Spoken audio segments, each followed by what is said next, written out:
सबिया, जी भाईजान। मैंने तुम्हें कितनी मर्तबा कहा है, इतना सज धज कर घर से बाहर मत निकला कर। भाईजान, आखिर आपको मेरे सजने संवरने पे इतना एतराज क्यों है? देखो सबिया, मुझे तुम्हारे सजने संवरने पर एतराज नहीं है। फिर? औरत एक काबिल इज्जत हस्ती है, वो ममता की रखवाली करती है। पूरी दुनिया की मखलूक उसकी गोद में पलकर जवान होती है, मगर आज की औरत महज सजी सजाई गुड़िया बनकर रह गई है। खुद खिलौना बनकर दूसरों को खिलाड़ी बनने का मौका देती है।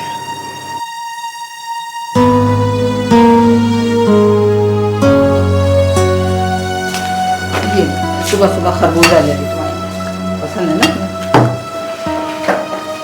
अम्मी जान, मुझे ये बताइए कि जब सबिया के इम्तहानात खत्म हो गए हैं तो आपने उसे घर से बाहर जाने की इजाजत क्यों दी? बेटा वो यूनिवर्सिटी में से जरूरी काम था इसलिए चली गई, आ जाएगी। मैंने आपसे कई मर्तबा इशारतन कहा है कि आप उसे रोका टोका करें, चेक किया करें उसे। बड़ा भाई होने के नाते मेरा फर्ज बनता है कि मैं हर ऊंच नीच से उसे आगाह करूं। अगर अब्बाजान जिंदा होते तो मैं ऐसा ना करता। बेटा, मैंने उसे बहुत दफा समझाया लेकिन मेरी बात मानती ही नहीं, और मैं इसलिए चुप रहती हूँ कि जवान जहाँ लड़की है, अगर उसने पलट के मुझे जवाब दे दिया तो मेरी क्या इज्जत रह जाएगी। लड़की को अपनी ज़ैबाइश के जज्बे को इस कदर शय नहीं देनी चाहिए कि उसकी शख्सियत में बनावट के अलावा कुछ ना रहे। बेटा, लड़कियों की उम्र उनका आईना होती है जिसमें उन्हें हर चीज रंगीन नजर आती है। फिर हमारी सबिया तो है भी बड़ी शुख्तबा। अम्मी जान, इसीलिए तो कह रहा हूँ, अगर इस आईने में दरार पड़ गई तो। अल्लाह ना करे बेटा, ऐसी बात ना करो, किसी लड़की की शख्सियत के आईने में दरार पड़े। जो कुछ भी है अम्मी, मुझे सबिया की ये शौखी और ये रंगीन मिजाजी कतई तौर पर पसंद नहीं है, और आप उसे ये बात बावर करा दें। अरे बेटा, क्यों परेशान हो रहे हो? उसकी शादी हो जाएगी, चूल्हे आने में ना सब कुछ भूल जाएगी, सजना संवरना। तुम परेशान ना हो, जाओ दफ्तर जाओ, तुम्हें देर हो रही। जाओ। अल्लाह हाफ़िज़।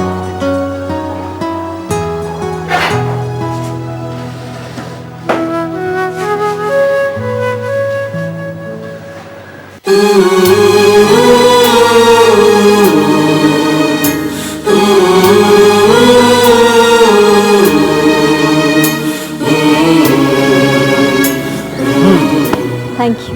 मुझे सजी समरी उजली तुम्हारी जैसी लड़कियां बहुत पसंद है, जिन्हें देखकर जिंदगी से प्यार हो, जैसे कि मुझे तुमसे हुआ है। मगर सलमान, देखो सबिया, ये पायल तुम्हारे और मेरे बीच बनने वाले बंधन और रिश्ते की अलामत है। वो तो ठीक है, मगर अब तो इम्तिहान भी खत्म हो चुके हैं और भाईजान मुझे घर से बाहर निकलने ही नहीं देते हैं। तो एक काम करते हैं, मैं तुम्हारे घर आ जाया करूं, ठीक है? ना बाबा ना, ऐसी गलती मत करना। तुम्हारा इमेज खराब हो गया तो भाईजान को कायल करना बहुत मुश्किल हो जाएगा। अरे बाबा, एक ना एक दिन तो मैंने आपके घर आना है ना। ठीक है, मगर जब मैं कहूँ। और आप कब कहेंगी? पहले अम्मी को तो मना लूं, वो भाईजान को समझाएंगी, और इन सब कामों में थोड़ी देर तो लगेगी ना। कहीं ज्यादा देर ना हो जाए, वरना वरना? वरना क्या? वरना कहीं मैं इंतजार करते करते पत्थर का ना बन जाऊं। मैं समझी थी शायद तुम कहीं जाने की बात कर रहे हो। मैं कहाँ जाऊंगा? मैं तो वो परिंदा हूं जो अपने कफस से भी मानूस हो गया। मेरी कैफियत भी कुछ ऐसी ही है। सभी तुम्हें पता है, हम दोनों में ऐसी अंडरस्टैंडिंग है जो एक डिवाइन लाइफ पार्टनर्स में होती है। अल्लाह ताला ने हमें इसलिए बनाए कि हम एक दूसरे से प्यार कर सकें। वो हमें जुदा नहीं कर सकता। वो तो ठीक है, मगर मुझे ये डर लगता है कि कहीं भाईजान ना माने तो फिर क्या होगा? तो तुम बगावत कर देना। कैसी बातें कर रहे हो? सब एक बात बताओ, तुम्हें अपनी जिंदगी के फैसले करने का कोई हक नहीं है? हक है, मगर अपने घर वालों को अजियत देकर नहीं। मेरे घर वालों का भी मुझ पर बहुत हक है, और मैं उनके एतमाद को ठेस नहीं पहुंचा सकती। मेरे ख्याल से आप बहुत इमोशनल हो रही हैं। इस टॉपिक को बंद करते हैं, कोई और बात करते हैं। हाँ, वैसे आपने जो मैचिंग के कपड़े पहने हुए ना, और मैचिंग की चूड़ियां जो हल्की हल्की स्लाइटली सी ब्लू हैं, ये सलीका सिर्फ और सिर्फ आप ही में हो सकता है, किसी और में नहीं। लेकिन सलमान भाईजान को मेरा ये किट में रहना, मेकअप करना बिल्कुल पसंद है। तुम्हारे भाईजान की एक ऐसी लड़की से शादी करवा देते हैं जिसके नाखून टूटे फूटे हो और अपने सर पे 1.5 से 2 किलो तेल लगाती हो, ताकि वो हमारी शादी में कोई प्रॉब्लम ना क्रिएट करे। नहीं नहीं, इससे काम नहीं चलेगा, कोई और तरकीब सोचो। आइडिया, तुम हंसती रहा करो और मैं तरकीबें सोचता रहा। ये ठीक है, चले। चल।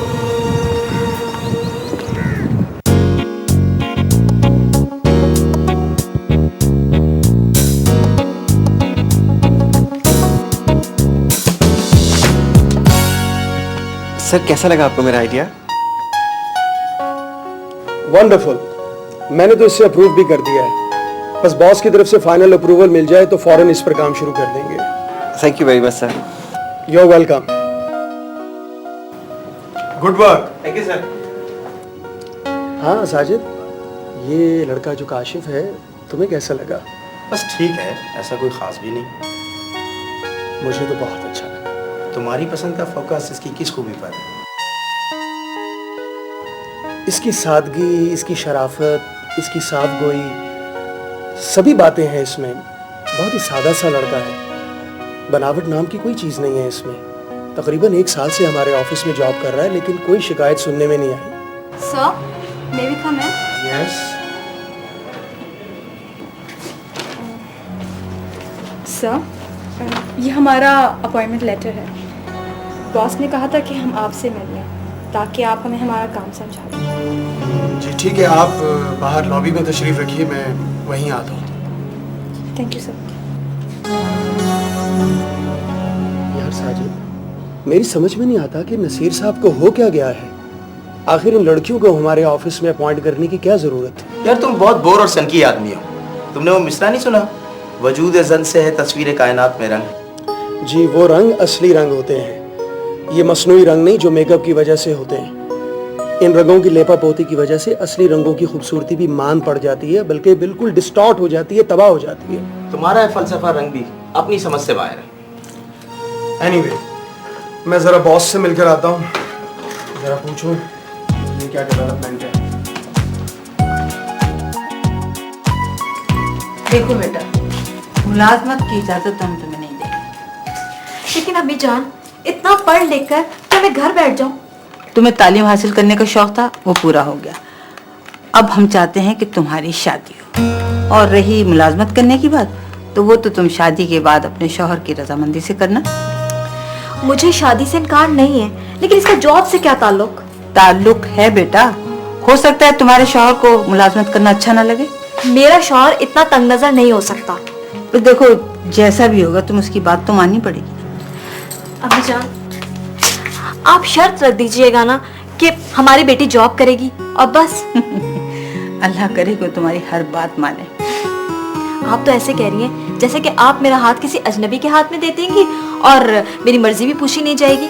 नहीं, जब मेरी मर्जी नहीं पूछी जाएगी तो फिर मेरी शादी कैसे हो सकती है? बेटा, मर्जी तुम्हारी पूछी जाएगी, लेकिन कुछ नहीं। जब मुझसे मेरी मर्जी पूछी जाएगी तो इसका मतलब ये होगा आखिरी फैसला मेरा होगा। आखिरी फैसला तो अर्जुमन करेगा। प्लीज अम्मी जान, ऐसा मत कीजिएगा। अगर आपने ये फैसला भाईजान के हाथ में दे दिया तो वो मेरी पसंद को मद्देनजर नहीं रखेंगे। बेटा, वो तुम्हारा भाई है, दुश्मन नहीं है। वो तो ठीक है अम्मी, लेकिन उनकी और मेरी सोच में जमीन आसमान का फर्क है। फिर वो कोई मंतक और दलील भी नहीं देते। बेटा, मैं उससे बात करूँ, ऐसा नहीं करेगा, ठीक है ना? पक्की बात है? पक्की बात। I love you. I love you too. Kashif, इन लड़कियों की वजह से हमारे ऑफिस का एटमॉस्फेयर कुछ। सर आपको उनके जॉब से नहीं, उनके बनाव सिंगार से नफरत है। हाँ, शायद तुम ठीक कहते हो। ये कच्चे रंग, ये कागजी चेहरे मुझे बिल्कुल नापसंद है। अच्छा ये बताओ, क्या तुम इनमें से किसी लड़के से शादी कर सकते हो? No sir. क्यों? इसलिए सर कि मुझे जिस लड़की से शादी करनी है वो घर की चार दीवारी में बैठ के मेरा इंतज़ार करेगी। मेरा ख़ानदान बहुत रिवायती किस्म का है, मैं किसी ऐसी लड़की से शादी नहीं कर सकता।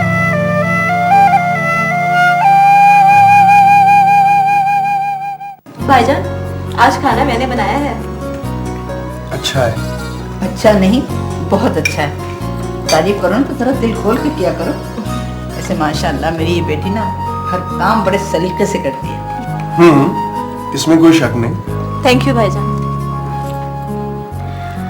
भाईजान, मुझे आपसे एक बात पूछनी है। पूछो। मैं जॉब करना चाहती हूँ। भाई मैंने तो इजाजत दी नहीं, तुम जो चाहो करो। मैं कैसे चाहूंगा?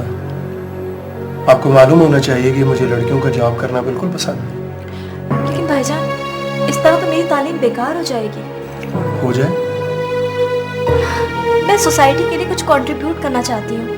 अब प्लीज मुझे मेरे हिस्से का काम करने दें। तुम्हारे हिस्से का काम सिर्फ घर संभालना है। घर को संभालना तो कोई काम ही नहीं है। घरदारी तो मेरी घुट्टी में भरी हुई है, लेकिन मेरा टैलेंट जाया हो जाएगा इस तरह से। ये मेरा आखिरी फैसला है, तुम जॉब नहीं करोगे। देखो बेटा, इस मसले का एक ही है, कोई अच्छा सा रिश्ता ढूंढो और इसकी शादी कर दो। मेरे दफ्तर में एक लड़का है, अगर आप कहें तो मैं उसे ले आऊं। ठीक है, उसे घर ले आओ, लेकिन ऐसे बेटा कि इन दोनों को ना पता लगे।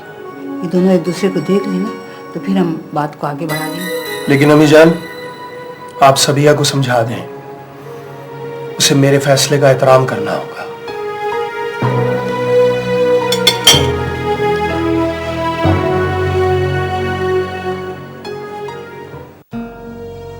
भाईजान को समझाए ना, हर वक्त मेरी इंसल्ट करते रहते हैं। ऐसा लगता है जैसे उन्हें मुझ पर ट्रस्ट ही नहीं है। ऐसी बात नहीं है बेटा, असल में वो चाहता है कि कोई भी तुम्हारे मुतालिक गलत राय ना कायम करे। मुझे किसी की परवाह नहीं है, मैं जैसी हूँ वैसी ही रहूंगी। और फिर जमाने से डरकर तो जिंदा नहीं रहा जा सकता ना। बेटा, जिस माशरे में रहते हैं ना, उसका ख्याल करना पड़ता है। तो माशरे का गुस्सा मुझ पर क्यों उतारते हैं? हराम से बात क्यों नहीं करते? जब बेटी जवान हो जाती है ना, तो घर के तमाम लोगों का सुकून खत्म हो जाता है। तो लड़कों के जवान होने से घर वालों को कोई परेशानी नहीं होती क्या? अर्जुमन भाई भी तो हैं, अब उनकी शादी की तो कोई फिक्र नहीं है। बेटा लड़कों की बात और होती है। लड़कों की बात और क्यों होती है अम्मी? इसलिए कि लड़कों के रिश्ते का इंतखाब खुद किया जाता है, जबकि लड़कियों के रिश्ते का इंतजार किया जाता है। लेकिन लड़कियों को भी तो अपने इंतखाब का हक हासिल होना चाहिए ना।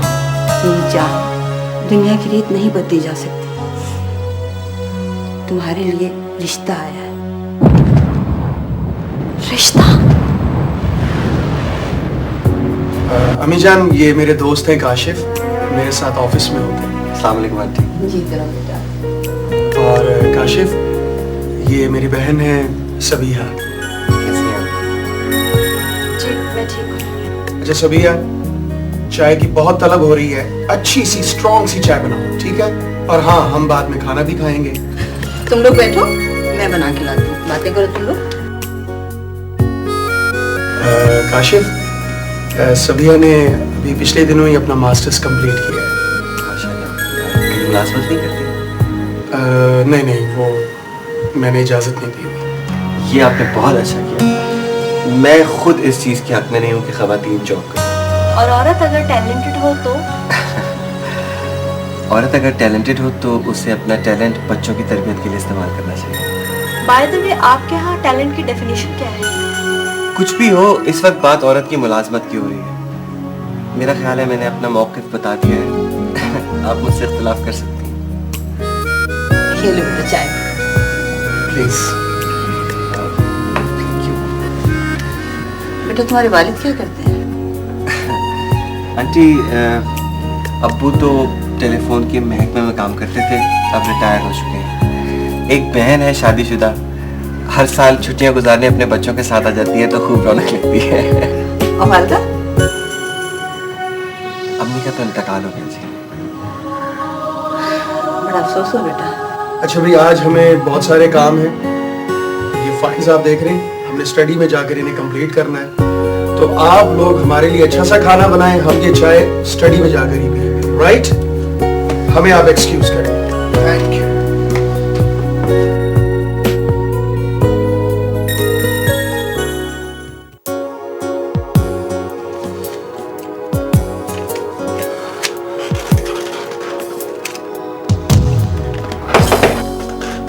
Yes, may we come in sir?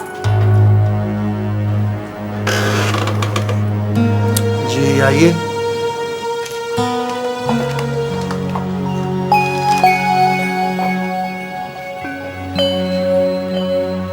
Ji फरमाएं। Sir दरअसल हम लोग चाह रहे थे कि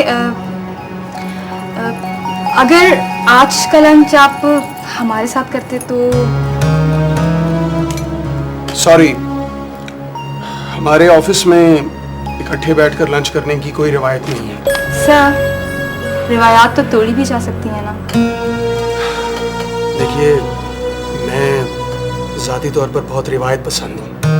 आई एम सॉरी। न जाने क्यों सर, न जाने क्यों आपके इस रवैये से हमें यह एहसास होता है जैसे हम आपके लिए दूसरे दर्जे की मखलूक हैं। नहीं, ऐसी कोई बात नहीं है। वो मैंने ऐसा कोई तासुर तो नहीं दिया, लेकिन हम यहाँ ऑफिस में काम करने आते हैं, ये लंच वगैरह। सर काम तो हम सब करते हैं, लेकिन जब इस तरह मिलजुल कर काम करते हैं एक साथ, तो फिर ये लाताल्लुक होना, ये तो कोई ठीक बात नहीं है। और वैसे भी सर आप हमारे सेक्शन के इंचार्ज हैं, बस इसी वजह से हमें एहसास होता है। एनीवे सर, अगर खाना नहीं हो सकता तो कम से कम आप हमारे साथ चाय तो पी सकते हैं। सॉरी, मैं आप लोगों के पैसों से चाय नहीं पी सकता। तो ठीक है ना सर, हम आपके ही कमरे में आपके पैसों से चाय पी लेते हैं। ऑलराइट, जैसे आपकी मर्जी। Just a minute. हाँ दानिश, 3 चाय, सॉरी 4 चाय भेज दो कमरे में। हाँ सुनो, वो कुछ बिस्किट्स भी भेज देना। तुम्हारे भाईजान तुम्हारी मर्जी के बगैर कभी तुम्हारी शादी नहीं करेंगे। अच्छा मुझे बताओ, मैं कब आऊँ तुम्हारे घर? अभी मैं कुछ नहीं बता सकती। मुझ में कमी क्या है? हैंडसम हूँ, पढ़ा लिखा हूँ। कमी यह है कि तुम्हारे पेरेंट्स नहीं, और मेरे भाईजान खानदान और इससे रिलेटेड तमाम लवाजमात को बहुत अहमियत देते हैं। अपने भाई को समझाओ कि जमाना बदल गया है, लड़का देखे और लड़की की सिफात देखे। वो नहीं सुनेंगे। तो फिर एक काम करते हैं, मैं अपने दोस्त के किसी वालिदैन को अपना वालिदैन बना के तुम्हारे भाई के सामने पेश कर देता हूँ। लेकिन ये तो झूठ हो जाएगा ना। मैं तुम्हारे लिए झूठ बोल सकता हूँ। नहीं, तुम ऐसा नहीं करोगे। तो मुझे क्यों कंफ्यूज कर रही हो? पता नहीं सलमान, मेरी तो कुछ समझ में नहीं आ रहा। देखो, अगर तुम्हारी कुछ समझ में नहीं आ रहा है तो खुदा पर छोड़ दो। अभी मैं पार्ट टाइम जॉब कर रहा हूँ, फुल टाइम जॉब ढूंढ लूंगा, फिर तो तुम्हारे भाई को कोई एतराज तो नहीं होगा ना? अच्छा तुम परेशान मत हो प्लीज। पता नहीं क्यों मेरा दिल डूबने लगता है, और तरह तरह के वसवसे और खौफ। एक नो मोर वसवसे, नो मोर खौफ। मैं बहुत जल्द कोई अच्छी जॉब ढूंढ लूंगा, फिर हम लोग शादी के बाद मजीद तालीम के लिए बाहर जाएंगे, ठीक है? अब जल्दी से मुस्कुरा दो। एक बात बोलूं, तो मुस्कुराते हुए बहुत अच्छी लगती है। पता है किसकी तरह? सुबह सुबह का खिलते हुए गुलाब की तरह। एक तो तुम्हें बनाना बहुत आता है। चलो। मुझे ये रिश्ता पसंद नहीं अम्मी। दिमाग खराब हो गया तुम्हारा। इससे अच्छा रिश्ता तुम्हें कोई मिल ही नहीं सकता। मैं चाहती हूँ तुम जरा अच्छी तरह से सोच लो। जो शख्स सोच की सरहदों को अबूर ना करता हो, उसके बारे में कैसे सोचा जा सकता है अम्मी? क्या मतलब है तुम्हारा? अम्मी क्या ये काफी नहीं है कि बस मेरी मर्जी नहीं है? लेकिन इनकार का कोई सबब तो होगा ना। किसी के अच्छा या बुरा लगने के लिए किसी के अंदर बुराई या अच्छाई होना जरूरी नहीं होता अम्मी। देखो बेटा, हम जवान बेटी को ज्यादा अरसे घर में नहीं बिठा सकते। उम्र निकल जाती है ना तो रिश्ते आने बंद हो जाते हैं। और फिर ना आने वालों के इंतजार में दरवाजे खुले रखने पड़ते हैं। बेटा, मैं तुम्हारा भला चाह रही हूँ। अम्मी, वो दरअसल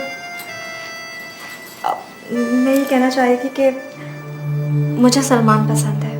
कि सलमान कौन है? वो मेरा क्लास फेलो है। बेटा, एक मरतबा और सोच लो। काशिफ बहुत अच्छा लड़का है और तुम्हारे भाई के ऑफिस में काम भी अम्मी, करता। बस ना, मैंने आपको कह दिया, मुझे सलमान पसंद है। मैं बाशऊर हूँ, अपना अच्छा बुरा खुद समझती हूँ। आप प्लीज उसके घर मेरा प्रपोजल लेके जाइए ना। बेटा, रिश्ता लड़के वाले लेके आते हैं, उन्हें आना चाहिए। मैं सच कह रही हूँ, अर्जुमन साहब के दिल में तुम्हारे लिए जरूर कोई ना कोई सॉफ्ट कॉर्नर है। खामोश हो, कोई सुन लेगा। अच्छा, तो तुम फिर मेरी आंखों में आंखें डाल के कहो कि ये सब गलत है। फातिमा प्लीज। मैडम, आप भी अपना दिल अर्जुमन साहब को दे ही चुकी है।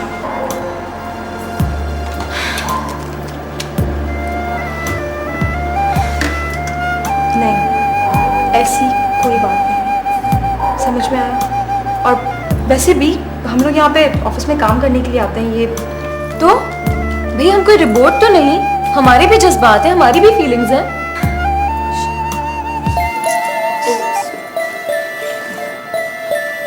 हाय गर्ल्स, हाउ आर यू? आप लोगों को इस ऑफिस में कोई तकलीफ तो नहीं? No sir. ओके, अर्जुमन साहब आप लोगों के इंचार्ज है, राइट? जी उनसे कोई तकलीफ?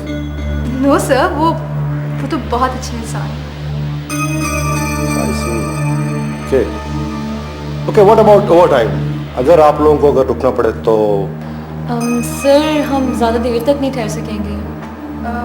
सर, अगर घंटे 2 घंटे की बात हो। हाँ हाँ, इससे ज़्यादा की ज़रूरत भी नहीं है। आप लोग बारी बारी रुक सकते हो। सर, हम दोनों साथ रुक जाएंगे। इस तरह 2 घंटे का काम 1 घंटे में हो जाएगा। ओके ओके, ऐसे।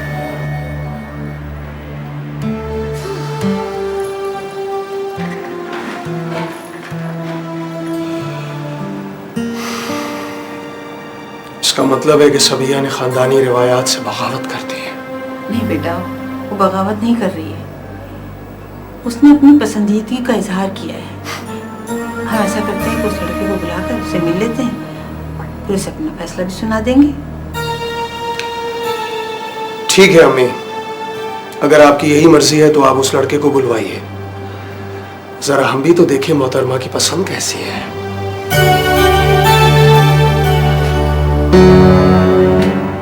तालीम हासिल करने के लिए बैरून मुल्क जाना तो मेरी समझ में आता है, लेकिन नकल मकानी में हरगिज़ नहीं कर सकती। हमारे मुल्क को पढ़े लिखे तालीम याफ्ता लोगों की ज़रूरत है, और अगर हम सारे पढ़े लिखे तालीम याफ्ता लोग बाहर मुल्क में चले जाएं तो हमारे मुल्क में क्या बचेगा बेटा? माँ जी, मैंने तो ये फैसला सिर्फ इसलिए किया था कि यहाँ पे मुलाजमत के मौके बहुत कम होते जा रहे हैं। अगर आपको पसंद नहीं है तो मैं नहीं चाहूंगा।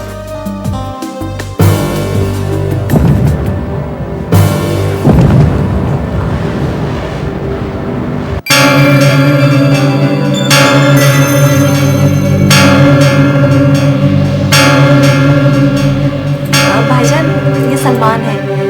इन्होंने मेरे साथ ही एमए किया है। अस्सलाम वालेकुम। वालेकुम अस्सलाम। तशरीफ रखें।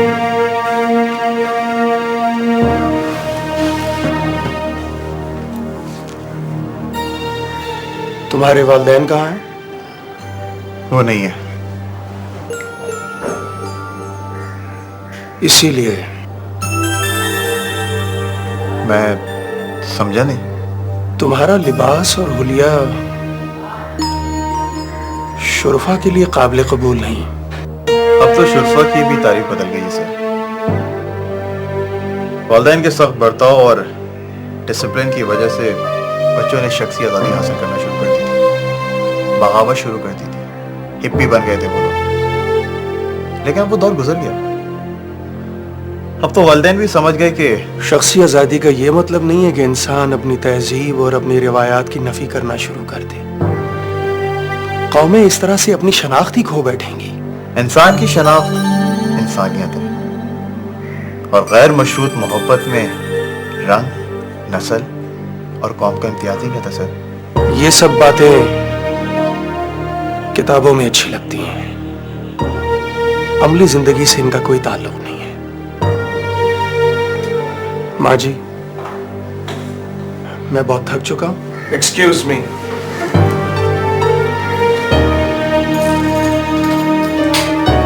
अच्छा बेटा, तुम मुझे बताओ, तुम्हारे रिश्तेदार कहाँ हैं, क्या करते हैं?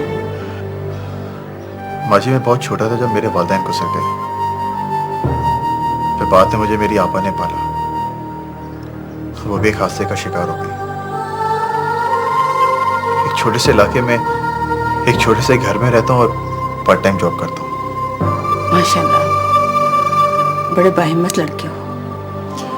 मैं जैसा भी हूँ सब ये जानती है मेरे बारे में, सब कुछ बता दीजिए।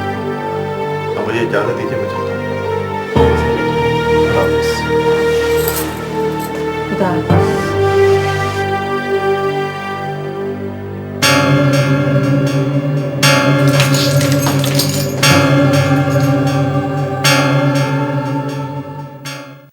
कितनी अजीब बात है, कभी तुम और कभी मैं एक दूसरे की अदालत में खड़े होते हैं और एक दूसरे की पसंद के हक में ऐसे ऐसे दलाइल को अपना वकील बनाते हैं जो हमारे लिए हमारा मुकदमा जीत नहीं सकते। सबिया, एक बार तुमने अपने फैसले की तलवार से हमारी पसंद का सर कलम किया था और आज वही वक्त की तलवार आपके हाथ में है। भाईजान, मेरा सर और मेरी नजरें झुकी हैं। आप अपना फैसला सुनाइए। हमारा फैसला यह है कि तुम्हारा जोकर हमें कतई तौर पर नापसंद है।